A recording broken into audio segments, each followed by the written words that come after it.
Assalamualaikum, dear students. Welcome to the 4D preparation and test session of SPL. आज का जो हमारा lecture है उसमें हम जो हमारा टेस्ट नंबर 1 है A+B उसकी जो है वो डिस्कशन जो है वो स्टार्ट करेंगे, जिसमें हमारा चैप्टर 1 और चैप्टर 2 है पार्ट 1 फिजिक्स का। इसमें सबसे पहले हम जो ऑब्जेक्टिव पेपर है उसको डिस्कस करेंगे, जो चैप्टर 1 और चैप्टर 2 से रिलेटेड है।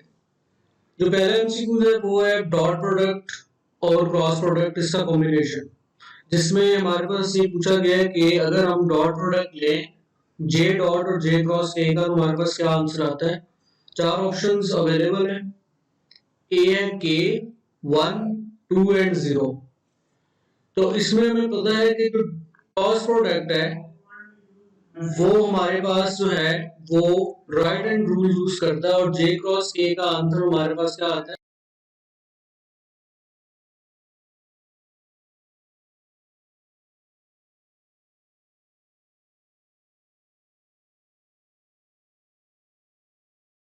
इनका डॉट प्रोडक्ट हमारे पास क्या आता है 0, क्योंकि हमें पता है कि डॉट प्रोडक्ट में cosine of angle theta exist करता है दो वेक्टर्स के दरमियान, तो हमारे पास आंसर आता है 0। तो इसका जो राइट ऑप्शन है वो 0 है, डी।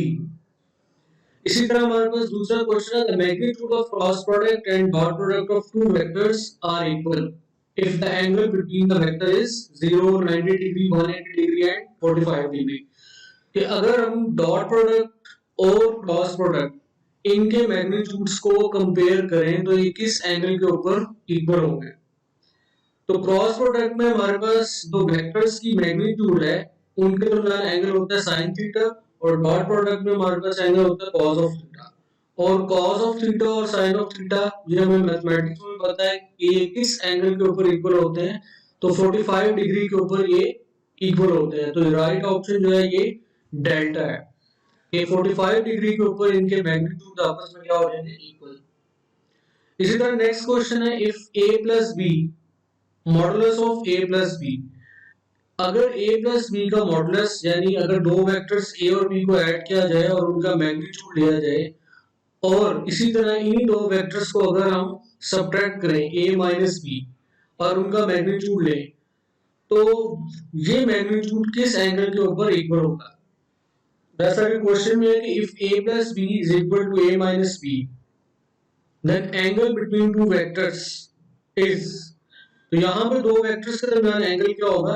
तो जब हम इसको सॉल्व करते हैं, ये हमारी जो शॉर्ट क्वेश्चंस हैं एक्सरसाइज का, उसमें भी ये क्वेश्चन जो है वो पूछा गया है कि जब हम दो वेक्टर्स की मैग्नीट्यूड कैलकुलेट करें उनके सम के साथ और डिफरेंस के साथ, तो उनके दरमियान एंगल जो है वो कौन सा होता है, 90 डिग्री। यहाँ पे जो राइट ऑप्शन है वो क्या है, 90 डिग्री। अगला क्वेश्चन है, at what angle between two vectors their scalar product is equal to half of the product of their magnitude, कि किस एंगल के ऊपर दो वेक्टर्स के स्केलर प्रोडक्ट अपने मैग्नीट्यूड का क्या हो जाते हैं, हाफ। तो यहाँ पर हमें पता है कि स्केलर प्रोडक्ट के दरमियान जो मैग्नीट्यूड है वो कोसाइन ऑफ एंगल के साथ लिखा जाता है, और कॉस की डिफरेंट वैल्यूज हमें पता है डिफरेंट एंगल्स के ऊपर। 30 डिग्री के ऊपर कॉस की वैल्यू अंडर रूट 3/2 होती है, 45 डिग्री के ऊपर 1/√2 होती है, और 60 डिग्री के ऊपर कॉस है वो अपनी वैल्यू का क्या हो जाता है, हाफ हो जाता है, यानी 1/2 वैल्यू देता है। तो अगर हम क्वेश्चन को देखें तो क्वेश्चन में भी पूछा है कि किस एंगल के ऊपर वो अपनी मैग्नीट्यूड का हाफ हो जाता है, तो वो 60 डिग्री एंगल है। Next question, a precise measurement is one which has less percentage uncertainty, maximum precision, less absolute uncertainty, both A and C. तो precise measurement क्या होती है, ये आपकी बुक की स्टेटमेंट है कि जिसमें less absolute uncertainty हो, क्योंकि हमें पता है कि precision का ताल्लुक इसके साथ होता है least count of a measuring instrument के साथ, तो उसमें less absolute uncertainty is also called precision or least count of a measuring instrument. आगे the absolute uncertainty of vernier caliper is, दोबारा वही बात कि absolute uncertainty, precision और least count ये एक ही चीज के तीनों नाम। तो वर्नियर कैलिपर की जो लीस्ट काउंट है वो क्या होती है, 0.1 मिलीमीटर या 0.01 सेंटीमीटर। यहाँ पे जो चार ऑप्शन है इसमें ये सूटेबल ऑप्शन है 0.1 मिलीमीटर, जो कि वर्नियर कैलिपर की मिलीमीटर में लीस्ट काउंट है, इसी को हम उसकी एब्सोल्यूट अनसर्टेनिटी कहेंगे। नेक्स्ट क्वेश्चन है, if the body is at rest और rotating with uniform angular velocity then torque will be maximum negative, zero and positive. जाहिर सी बात है, जब ऑब्जेक्ट रेस्ट पर है और रोटेट कर रहा है यूनिफॉर्म एंगुलर वेलोसिटी के साथ, तो उसके ऊपर जो लगने वाली फोर्स है, जिसको हम एंगुलर फॉर्म में उसका जो एंगुलर काउंटर पार्ट है, जिसको हम टॉर्क कहते हैं, वो क्या होगा, जीरो।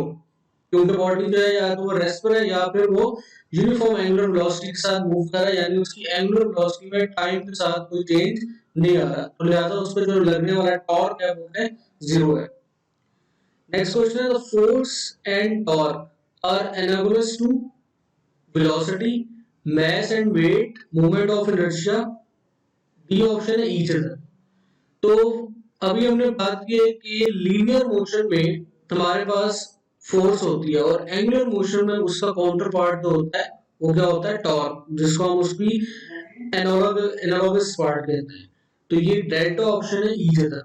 तो फोर्स और टॉर्क जो है ये एनालॉगस हैं एक दूसरे के।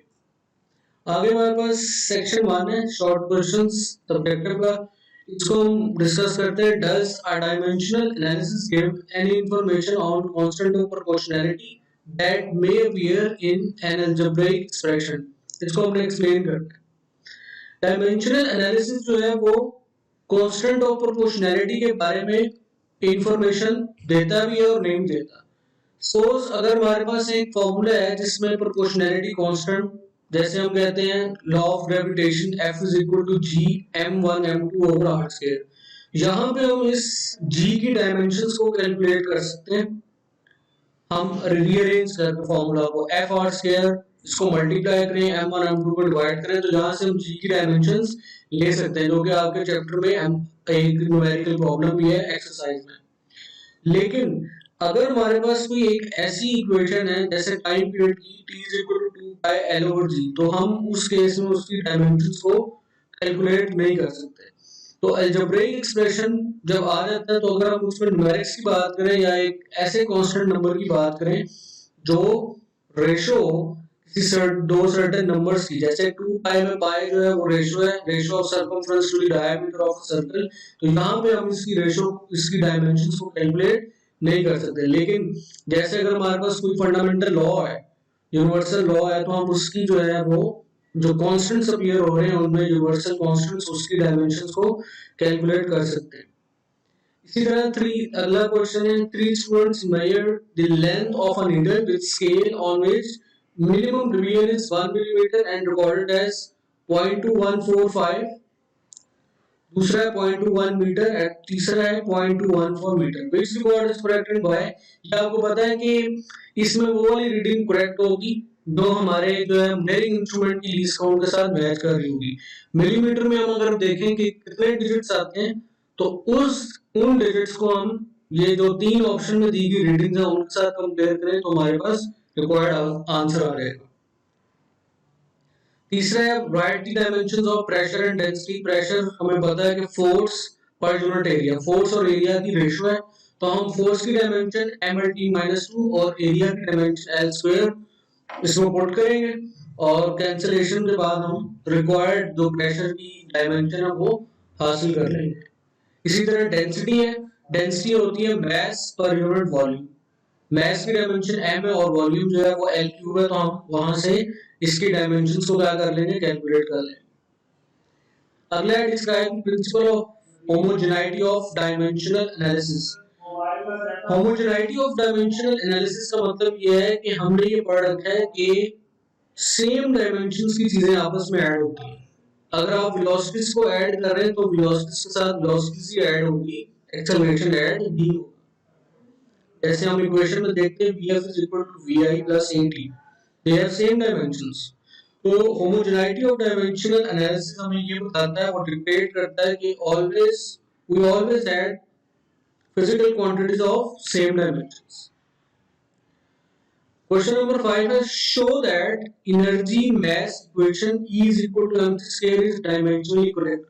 ये डायमेंशन का तीसरा यूज है जिसमें हम देखते हैं कि how can we prove that a given formula or equation is correct, हम उस इक्वेशन और फॉर्मूला की लेफ्ट हैंड साइड और राइट हैंड साइड की डायमेंशंस को इक्वेट कर लेते हैं, और अगर लेफ्ट हैंड साइड और राइट हैंड साइड सेम आ जाए तो हम कहते हैं कि उसकी डायमेंशन वो इक्वेशन जो है डायमेंशनली करेक्ट है।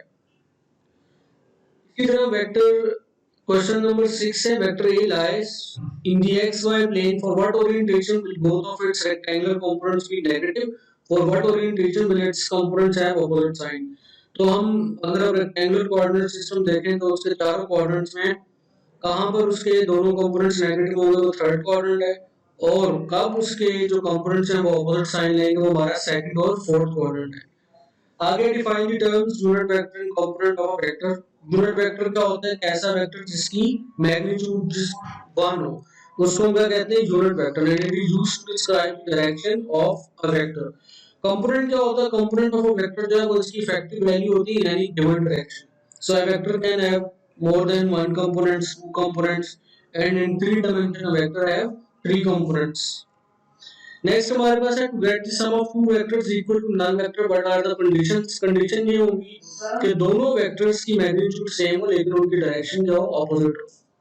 नेक्स्ट है find the unit vector in the direction of a vector. यहां पर ये वेक्टर गिवन नहीं है, अगर आपके पास कोई भी वेक्टर हो, सपोज वेक्टर ए है, बी है, उसकी आई जे के साथ कोई भी मैग्नीट्यूड लिखी हो तो आप यूनिट वेक्टर उसका निकाल सकते हैं, उसकी मैग्नीट्यूड कैलकुलेट करके और वेक्टर को प्लग इन करके। आगे वो कहता है calculate the torque due to force acting on a rigid body.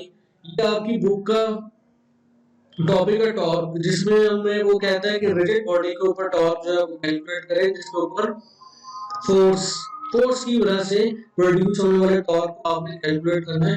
तो ये वो आप उस कॉन्फ़िगरेशन को देख के कैलकुलेट कर सकते हैं। नेक्स्ट हमारे पास लॉन्ग क्वेश्चंस हैं, define rectangular components of a vector, how two vectors can be added by rectangular components method.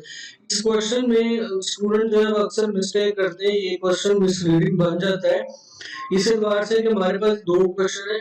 पहला तो है कि rectangular components of a vector क्या होते हैं, दूसरा टॉपिक ये है कि how can we add vectors by their rectangular components. तो ये vector addition by rectangular components है, वेक्टर के कंपोनेंट्स नहीं है। इसमें आप पहले डिफाइन करते हैं रेक्टेंगुलर कंपोनेंट्स क्या होते हैं। रेक्टेंगुलर कंपोनेंट्स वेक्टर के ऐसे कंपोनेंट्स होते हैं जिनके दरमियान एंगल क्या होता है, 90 डिग्री होता है, जैसे ax और ay, and a vector can be divided as sum of its rectangular components. तो इस तरह से हम प्रोसीजर अडॉप्ट करते हुए इस क्वेश्चन को अटेम्प्ट करेंगे और इसकी डायग्राम कंपलसरी है। नेक्स्ट है given that a and b, two vectors a and b, find the length of the projection of a on b। यहां पे दो वेक्टर्स हैं, क्वेश्चन पेपर में आपको उनकी वैल्यूज दी हुई है, आप लोगों ने a dot b is equal to ab cos of theta इस फॉर्मूले को अप्लाई करना है, और projection of a on b, इसका मतलब क्या होता है, प्रोजेक्शन मीन कंपोनेंट, यानी a का वो कंपोनेंट जो b की डायरेक्शन में है, यहाँ पर a cos ऑफ थीटा है जिसको हमने कैलकुलेट करना है। बाकी दो वेक्टर्स का हम क्या करेंगे, मैग्नीट्यूड कैलकुलेट करेंगे और गिवन फॉर्मूले में प्लग इन करके हम उसकी वैल्यू ले लेंगे।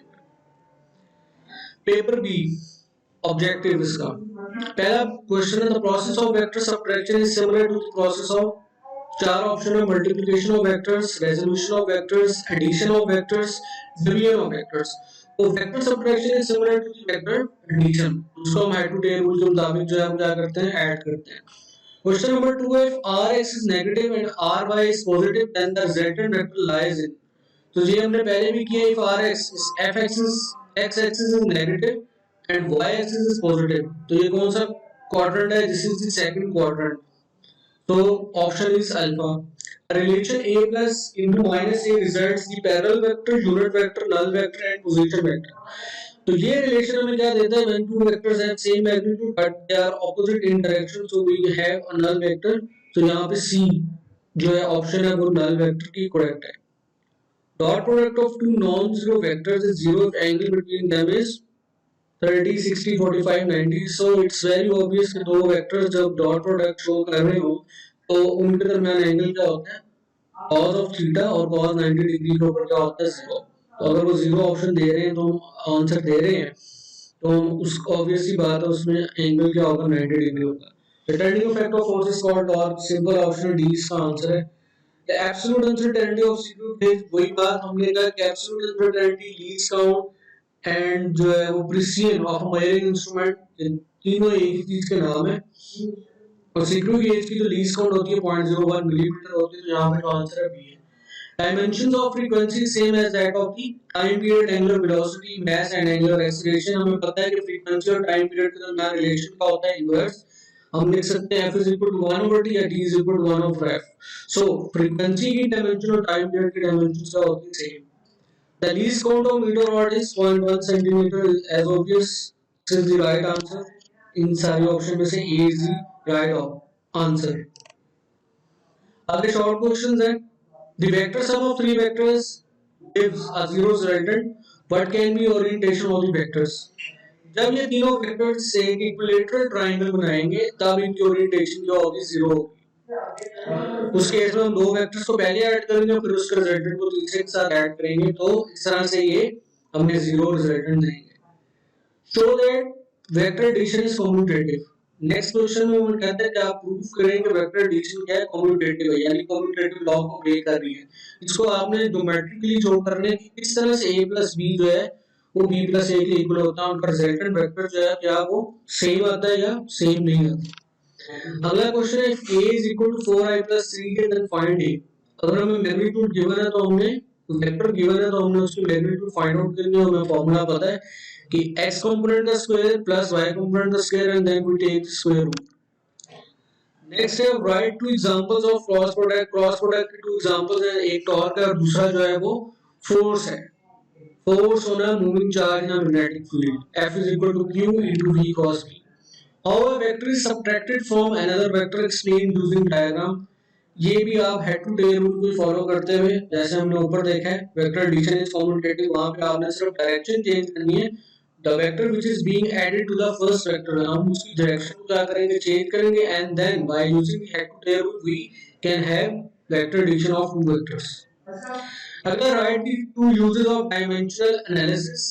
डायमेंशनल एनालिसिस के दो यूजेस आप लिख सकते हैं कि dimensional analysis can be used to verify the formula और some equation and it can also be used to derive a formula from given information। Question number 7 is show that the expression is dimensionally correct। इस question में हमारे पास equation missing है। यहाँ पे equation है VF, first equation of motion है VF is equal to VI plus AT। This question number 7, इसमें हमारे पास इक्वेशन मिसिंग है जिसमें हमें वो कहता है कि VF is equal to VI plus AT। इसको प्रूफ करेंगे डायमेंशनली करेक्ट है या नहीं है। तो हम लेफ्ट हैंड साइड और राइट हैंड साइड की डायमेंशंस को लिखेंगे और जब ये इक्वल आ जाएगी तो हम कहेंगे कि ये डायमेंशंस इसकी इक्वल है, so this formula is correct. आगे what are the dimensions and units of gravitation constant. इसको हम पहले भी डिस्कस कर चुके हैं। आप इस फार्मूला को रीअरेंज करें, F into cross F into r square divided by m1 m2। F की डायमेंशंस पुट करें mlt minus 2, r की डायमेंशन l square, m की डायमेंशन m square। इसको सब्स्टिट्यूट, इसको आप सिंपलीफाई करें और आपके पास रिक्वायर्ड डायमेंशन आ जाएगी।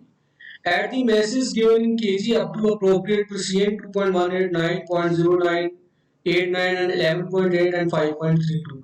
इनको आपने ऐड करना है और गिवन प्रिसिजन के मुताबिक आपने ऐड करना है जो आपको सिग्निफिकेंट फिगर्स में जो रूल्स बताए गए हैं उसके मुताबिक, एडिशन के रूल्स के मुताबिक।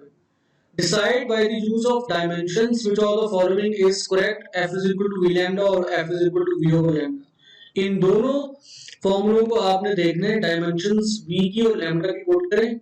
आप देखें कि किसकी डायमेंशन जो है लेफ्ट हैंड साइड और राइट हैंड साइड दोनों में किसकी लेफ्ट हैंड साइड और राइट हैंड साइड सेम है। उसके मुताबिक हम इसको डिक्लेयर कर सकते हैं कि ये फॉर्मूला जो है डायमेंशनली करेक्ट है या नहीं है। नेक्स्ट हमारे पास लॉन्ग क्वेश्चन है, explain cross product of vectors, state right hand rule and give at least 4 characteristics. आपने पहले क्रॉस प्रोडक्ट को बताना है वो क्या होता है, उसको डिफाइन करना है, फिर आपने उसका मैथमेटिकल एक्सप्रेशन लिखना है और फिर उसके बाद आपने उसकी एग्जांपल्स देनी है दो जो हमने पहले भी डिस्कस किया।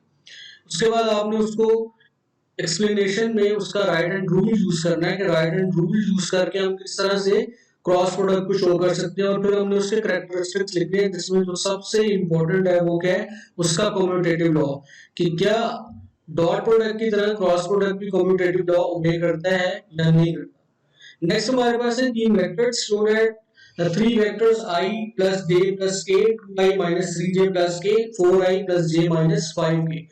They are mutually perpendicular. So for perpendicular vectors, we know we use dot product. So we consider I plus j plus k as a vector, 2i minus 3j plus k as b vector, and 4i plus j minus 5k as c vectors. And in order to show they are perpendicular, we can take the dot product of these three vectors a dot b, b dot a, and c dot a. And if we get zero answer, then we can say they are perpendicular to each other. Okay, that's the discussion of paper A and paper B of chapter 1 plus 2. Thank you.